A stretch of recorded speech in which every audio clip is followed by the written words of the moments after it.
Good morning, good afternoon, or good evening. Doesn't matter what time of night or day, I'm still just as happy you stopped by my channel.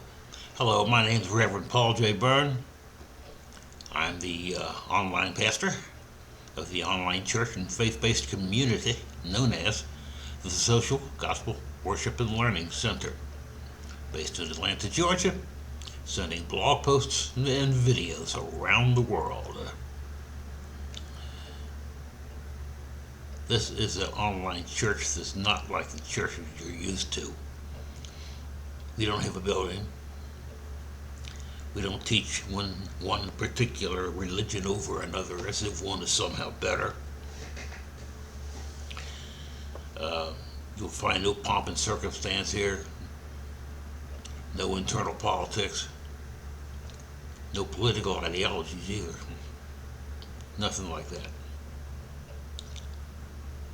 What you will find, and you'll have it by the ton, is Jesus Christ, the Son of God, crucified, died, and resurrected on the morning of the third day, who is even now seated at his Father's right hand. But soon he will raise up off that throne, just long enough to come to take us all home. And take us home he will. Amen to that. Pardon me. Today represents another installment in my ongoing biblical study series, where I'm going through the Bible book by book, chapter by chapter, verse by verse. It's like reading the Bible, but doing it in the third person, if you know what I mean. And so today will be part 1 of Acts chapter 26. We're going to do verses 1 through 18 only. And I think I'm going to just jump right into this. Now, last week, as we left off at the conclusion of Acts 25, Paul the Apostle was continuing to deal with his difficult circumstances of being jailed for preaching the gospel. He had also begun the process of defending himself before a courtroom filled with his former peers, who wanted Paul to be given the death penalty for his conversion to Christianity. Paul's former peers considered Christianity to be heretical and subversive, at least to them. Moreover, those who were prosecuting Paul that morning represented the same group of people who had handed Christ over to the Romans to be crucified just a few years before.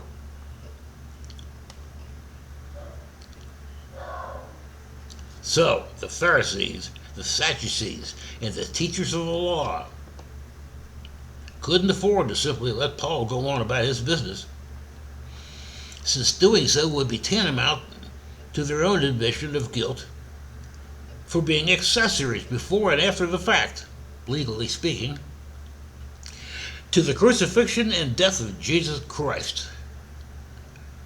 This week then, as we take up where we left off at the latter part of chapter 25, we find Paul's accusers having just concluded their testimony against him and Paul's rebuttal to the charges of the Jewish religious establishment. So, let's take up this week where we left off, beginning at part 1, verse 1 of Acts chapter 26.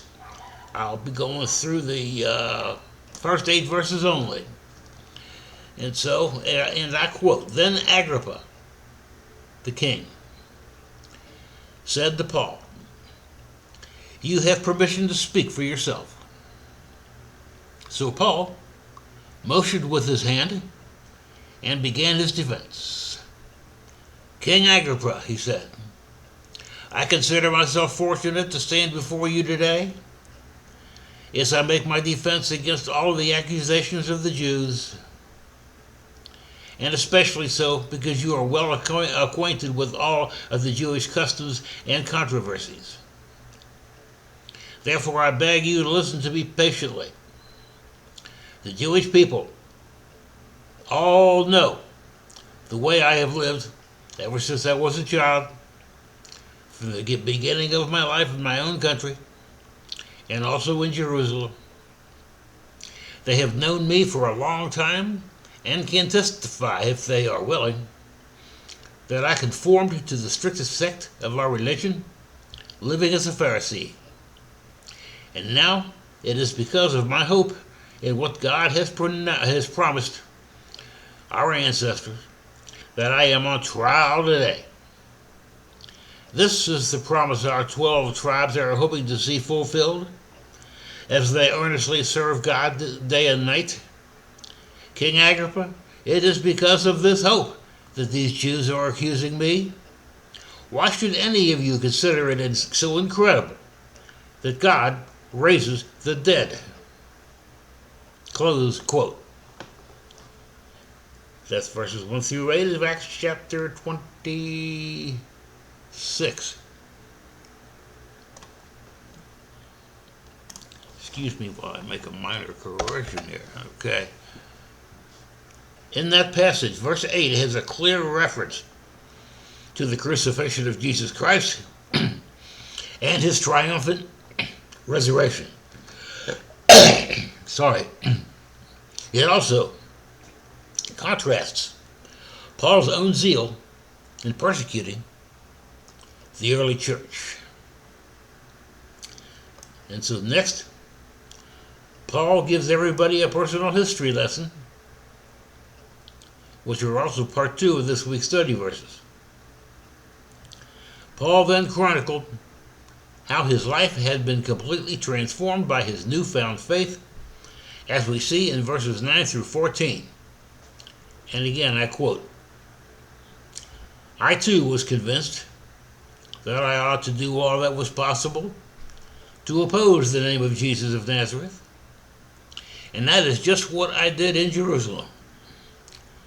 On the authority of the chief priests, I put many of the Lord's people in prison, and when they were put to death, I cast my vote against them. Many a time I went from one synagogue to another to have them punished, and I tried to force them to blaspheme. I was so obsessed with persecuting them that I even hunted them down in foreign cities. On one of these journeys, I was going to Damascus with the authority and commission of the chief priests. About noon, King Agrippa, as I was on the road, I saw a light from heaven brighter than the sun, blazing all around me and my companions. We all fell to the ground, and I heard a voice saying to me in Aramaic, Saul, Saul, why do you persecute me? As you recall from my previous studies, Paul is reliving his confrontation with the Lord on the road to Damascus that we studied back in Acts chapter 9. You can go back and look that one up when you have a minute. For right now, let me finish this. I'm already over halfway done with it. Now, well, actually more than that. Paul's change of heart and mind, he was making sure that King Agrippa and the Jews from Jerusalem remembered how Paul had lived prior to his conversion on the road to Damascus. God had pursued and persecuted Christians from Jerusalem to Damascus and all points in between. Many of the early Christians who were put to death in the first years of the greater church were brought to justice, as he saw it, by Paul, either directly or indirectly. Quoting again, starting at verse 15, Then I asked, Who are you, Lord? He responded, I am Jesus whom you are persecuting. Now get up. Stand on your feet. I have appeared to you to appoint as a servant and as a witness of what you have seen and will see of me. I will rescue you from your own people and from the Gentiles. I am sending you to them to open their eyes and turning them from darkness to light and from the power of Satan to God, so that they may receive forgiveness of sins and a place among those who are sanctified by faith with me. Close quote.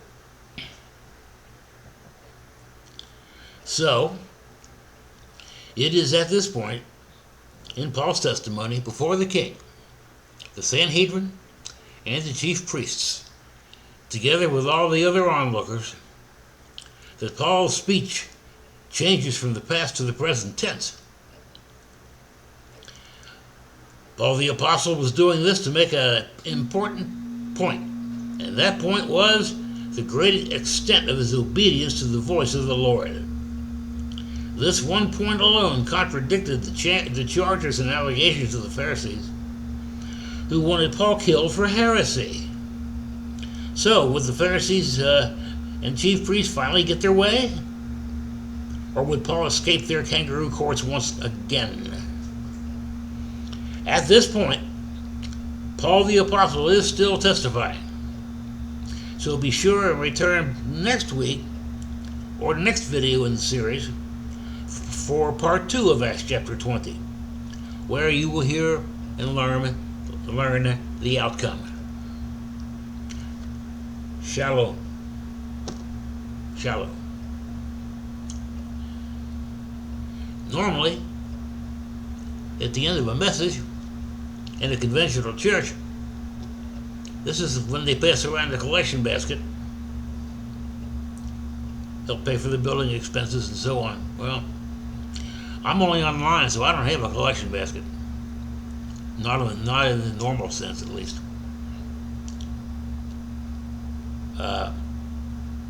And speaking of churches, the other thing about money is that you will never ever hear me tell you you got to tithe 10% of your income to me.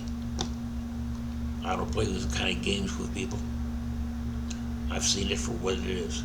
That's all I'm going to say about it.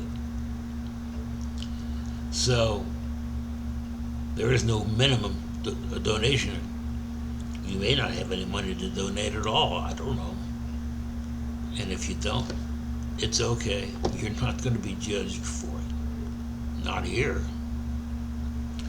But if you are able, you can send a donation either to PayPal, where we are a registered nonprofit. The email address for the PayPal account is greatestservant62@gmail.com. That's all one word, all lowercase. greatestservant62@gmail. Fill in the amount and send it off. Nothing to it. You can also donate, if you prefer, on Stripe. To do that, you go to Stripe's homepage at stripe.com, and in the search box at the top center of the page, just type in Social, Gospel, Worship, and Learning Center.